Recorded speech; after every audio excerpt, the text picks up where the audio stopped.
Hello everyone, आप सभी को फिर से एक नए वीडियो में स्वागत है। आज का भी हमने टॉपिक काफ़ी अच्छा रखा है, इसलिए क्योंकि जिस देश में हम रहते हैं उसके प्राचीन काल, प्रारंभिक सभ्यता, 1000-2000 पहले लोग साल कैसे, मतलब 2000 साल पहले हमारे देश में लोग कैसे रहते थे। उस समय तो किसी तरह का सीसीटीवी कैमरा था नहीं कि हम लोग देख पाएंगे कि उस तरह के लोग कैसे रहते थे। उस समय के लोग आखिर उनकी सामाजिक जीवन कैसी थी, उनकी आर्थिक जीवन कैसी थी, उस समय के बच्चे मनोरंजन के लिए क्या करते थे, उस समय के बच्चे पढ़ाई कैसे करते थे। तो इन सभी चीज़ों को हम लोग अध्ययन करने के लिए उस समय के हम पुरातात्विक स्रोत को हम अध्ययन करते हैं। अभिलेख कुछ हम पढ़े, उससे कुछ जानकारी हम प्राप्त कर पाएँ, कुछ हम उत्खनन किए, उससे हमें कुछ वस्तु मिला जिससे हम अध्ययन कर पाए कि उस समय के लोग कैसे रहते थे। उसी के दौरान हमने आज बात करेंगे ऋग वैदिक काल। एक काफ़ी हम महत्वपूर्ण काल है। इसी समय हम कहें कि हमारे देश में लोहा का खोज हुआ, जो कि युद्ध में क्रांति लाने का काम किया है, तो ये लोहा ही है। कृषि में 600 ईसा पूर्व कृषि में लोहा आने से आप जानते हैं कि अनाज की उत्पादन काफ़ी अधिक हुआ। तो हमारे जो ऋग्वैदिक काल है काफ़ी महत्वपूर्ण है, जो कि 1500 ईसा पूर्व से 1000 ईसा पूर्व के बीच ऋग्वैदिक काल के नाम से हम लोग जानते हैं। और इसी बीच आर्य हमारे देश में इन किए लोग, और आर्य कहाँ से थे, कैसे आए, इस चीज़ को हम लोग अगले वीडियो में देखेंगे, चाहे दूसरे वीडियो में हम लोग देखेंगे।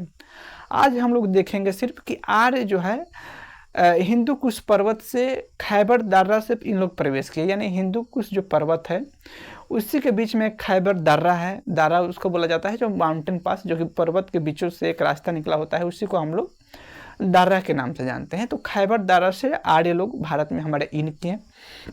और वर्तमान में जो आप देख रहे हैं यही पाकिस्तान और भारत, यही हमारा प्राचीन हिंदुस्तान या भारत है। पहले पाकिस्तान और भारत एक ही था। फिलहाल 1947 से पाकिस्तान अलग, भारत अलग, परंतु हम लोग उस समय के चीज़ को अध्ययन करेंगे, इसलिए हमने दोनों मैप को बनाया है। तो आर्य जैसे हमारे भारत में इन किए, तो उस समय हमारा जो समाज था उसमें कबीलाई समाज था। कबीलाई समाज क्या होता है कि उस समय लोग छोटे छोटे कबीला के रूप में जहाँ तहाँ लोग निवास करते थे, और हर कबीला के एक हेड कहें या एक राजा होता था, और वही शासन करता था, पूरे अपनी कबीला के देख रेख करते थे। उसी बीच क्या हुआ कि एक बहुत ही महत्वपूर्ण कबीला है जो भरत कबीला है, और इस भरत कबीला के राजा कहें कि कौन है, तो सुदास। और ये सुदास जो है ये अपने पुरोहित रखे हैं विश्वामित्र को। वही विश्वामित्र है जिन्होंने गायत्री मंत्र की रचना की थी। तो आप ये भी बहुत ही महत्वपूर्ण क्वेश्चन है, इसको भी ध्यान में रखिएगा कि हम उसी विश्वामित्र की चर्चा किए हैं जो हम कहें गायत्री मंत्र की रचना किए थे वो। तो जो राजा सुदास है ये सोचे कि जो विश्वामित्र हम अपना पुरोहित रखे हुए हैं ये बहुत ही गुस्सैले प्रवृत्ति के थे। थोड़ा भी कुछ गलत होने पे एकदम क्या श्राप देंगे, कोई गारंटी नहीं है। तो राजा सुदास क्या सोचते हैं कि क्यों ना हम इनको हटा के किसी शांत दिमाग वाले हम अपने पुरोहित रखें। तो उस समय बहुत ही नामी व्यक्ति कहें कि गुरु वशिष्ठ थे, जो भगवान राम के भी गुरु थे वो। तो सुदास सोच रहे हैं क्यों ना गुरु वशिष्ठ को हम अपना पुरोहित बना लेते हैं, और जो विश्वामित्र है इनको हम अपने पुरोहित पद से हटा देते हैं। तो अचानक एक दिन क्या कि राजा जो सुदास थे, जो अपने पुरोहित विश्वामित्र थे, उनको हटा देते हैं और अपने पुरोहित गुरु वशिष्ठ को रख लेते हैं। इस बात को जब विश्वामित्र को पता लगा तो वो और गुस्सा हो गए, गुस्सैले प्रवृत्ति के थे ही। तो गुस्सा में क्या किए, जो अन्य जो कबीला था उस कबीला के हेड को अपने पक्ष में इन्होंने मिला लिया, और उसी मिलाने के क्रम में लगभग 10 राजा को अपने पक्ष में विश्वामित्र मिला लेते हैं।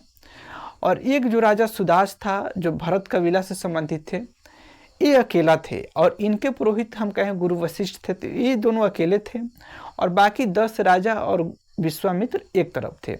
और इन दोनों की लड़ाई होता है सिंधु नदी के किनारे, जो कि ऋग्वेद के 7वें मंडल में इसका जिक्र भी किया गया है कि ऋग्वेद के 7वें मंडल में जो कि दशहरा के युद्ध हुआ है, जिसमें 10 राजा एक तरफ और भरत कबीला के राजा सुदास एक तरफ था।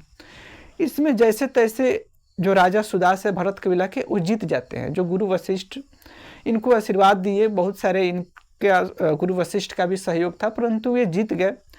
अब जैसे जीत गए गुरु वशिष्ठ का सहयोग से राजा सुदास, तो इन्होंने और इनका वर्चस्व बढ़ गया, और जो विश्वामित्र थे, जो अन्य राजा थे, वो लोग भाग गए यहाँ से।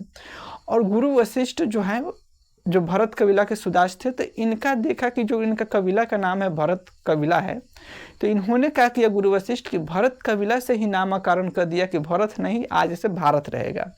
और उसी समय से हमारे देश का नाम जो भरत है वो भरत कबीला की ही देन से आज हमारे देश का नाम भारत पड़ा, और इसमें गुरु वशिष्ठ का ही बहुत बड़ा योगदान भी था। तो ये ऋग्वेदी की एक बहुत ही महत्वपूर्ण कहानी था, जो कि हमारे ऋग्वेद के 7वें मंडल से इसकी जानकारी मिलता है।